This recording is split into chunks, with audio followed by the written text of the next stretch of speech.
Hey, Mr. John, welcome to Keel. Good morning. Good morning, Robert.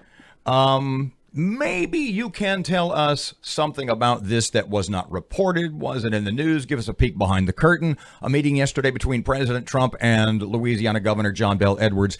Anything you can tell us about that we may not know about already? No, I don't know a lot of the details. I do know that the president and the governor discussed testing, which of course is important. If you go back 2-3 weeks, it seems like a lifetime.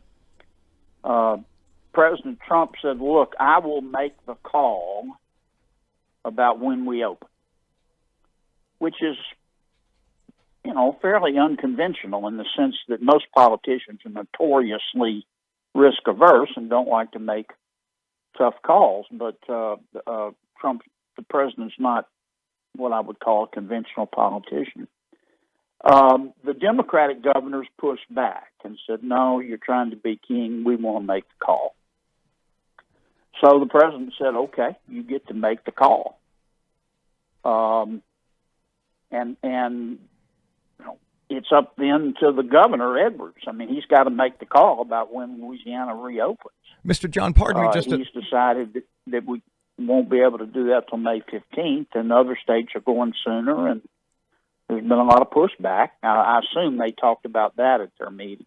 Big picture question here. As you look across America at the states that are looking to reopen the economy like Texas or postponing it, why do you think it breaks down along political lines? Why do you think it's the Republican governors that are saying we need to reopen the economy? People are getting beat up. We are on the verge of an economic collapse. And it's the Democrat governors on the other side who seem more and more and more to embrace we need to extend our quarantine, stay at home, emergency in place policies.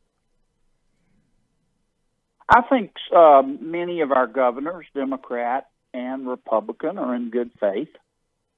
Some aren't. Some are playing politics.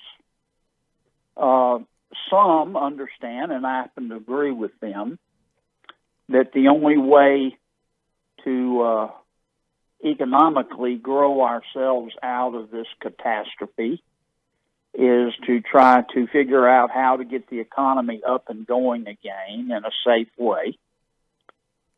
Some governors, I think, are trying to take advantage of this situation. They feel like if they move very slowly, that the United States Congress is just going to bail them out and write huge checks.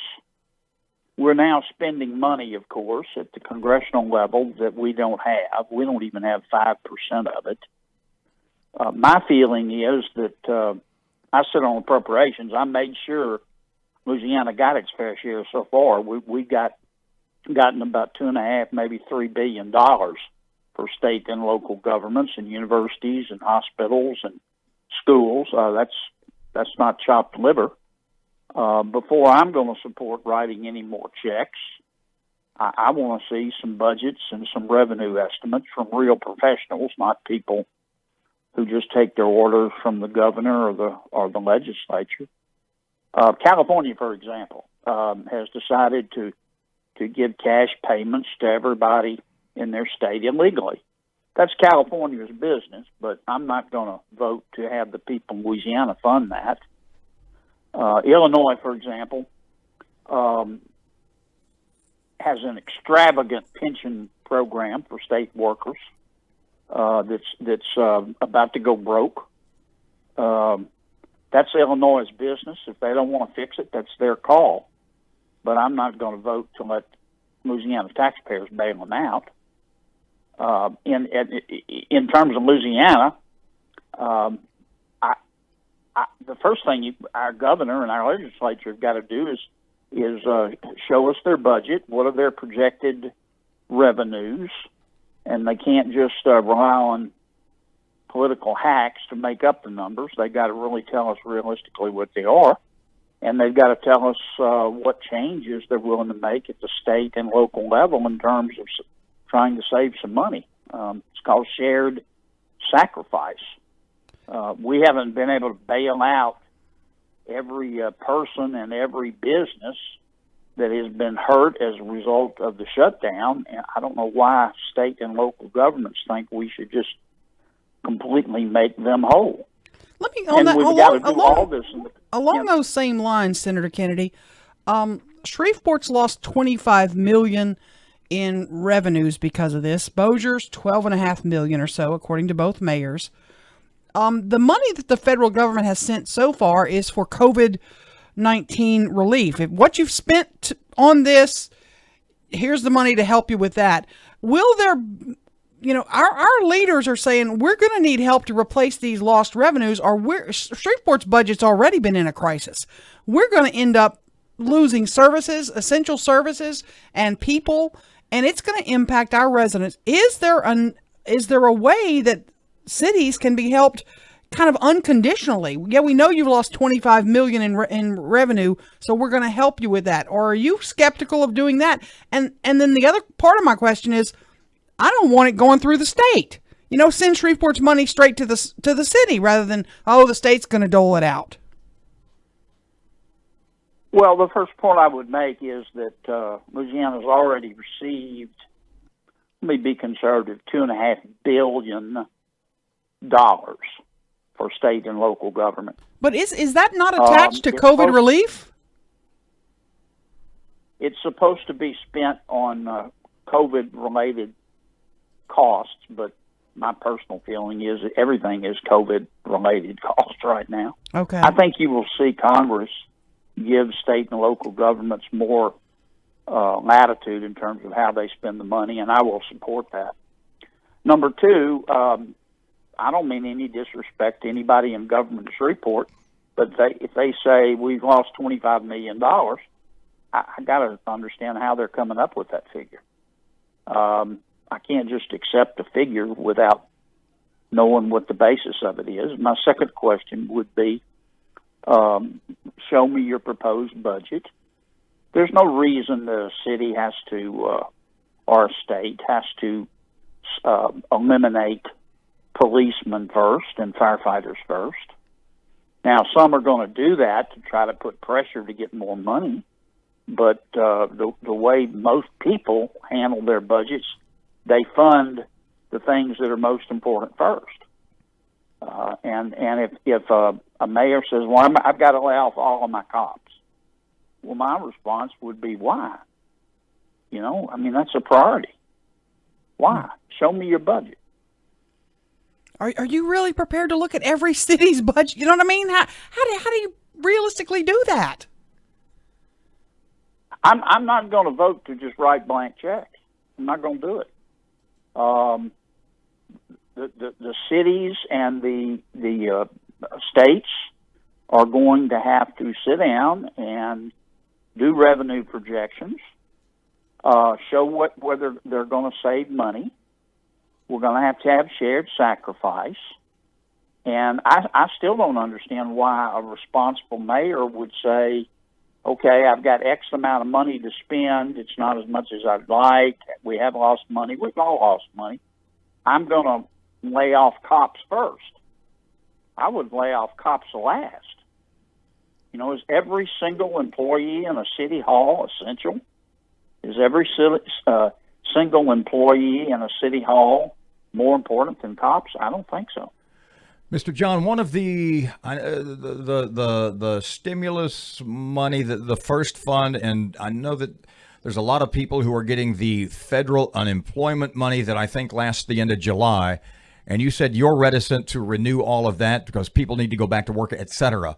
But do you think that Congress, do you think that both houses have the backbone as a whole to say no, to say the federal government can't keep printing money, that you've got to make it on your own from this point forward? Or do you see all of that stuff with a lot of sob stories? You're going to starve kids.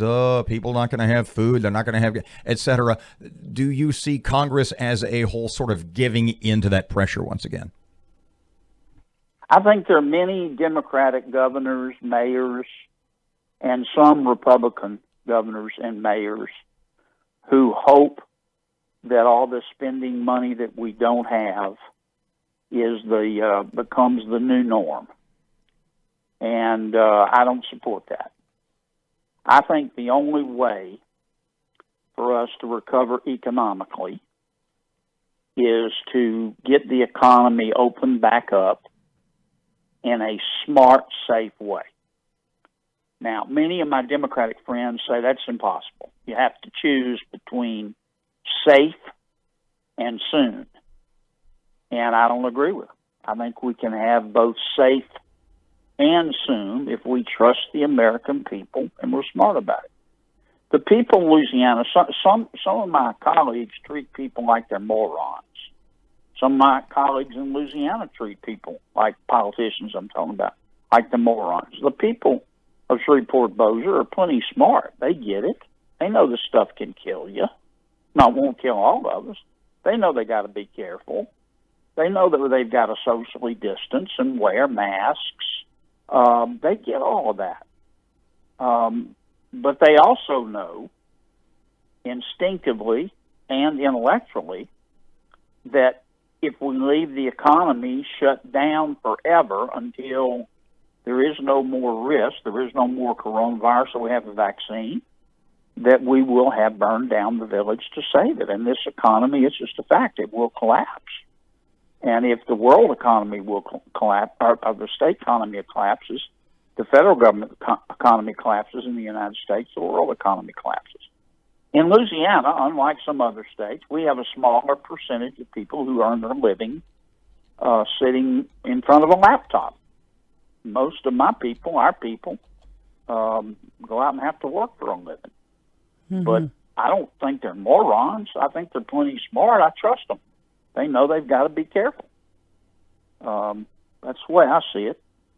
And in terms of the politicians, the mayors and the governors, I want to help them. But to my knowledge, the state of Louisiana hasn't come up with any revenue projections that they can justify about how much money they've lost. I know we've lost some money. They haven't come up with any proposed cuts. All I've heard from not, and this isn't just necessarily related to Louisiana, it's mostly from other states. You know, I listen to the folks in New York, the politicians there say, well, if you don't give us more money and you write us a blank check, we're going to lay off cops. It's hard for me to believe that a policeman is as important as every single person in your city hall, or is not as important. Does that make sense? Yeah, I mean, It's a question of priorities right now. Mm-hmm. Absolutely. And I remember the last tax increase we had in Louisiana. We were all told, you know, if you don't give us more money, people are gonna die, and we're gonna pull the plug on the dialysis machine, and we're gonna fire every policeman, and you know that's gotten a little old. We can get through this, but we're gonna have to get through it together. And there's no way Congress, I wish we could, write a check to every American and make them whole. How can we write a check to every mayor and governor and make them whole while their people are sacrificing?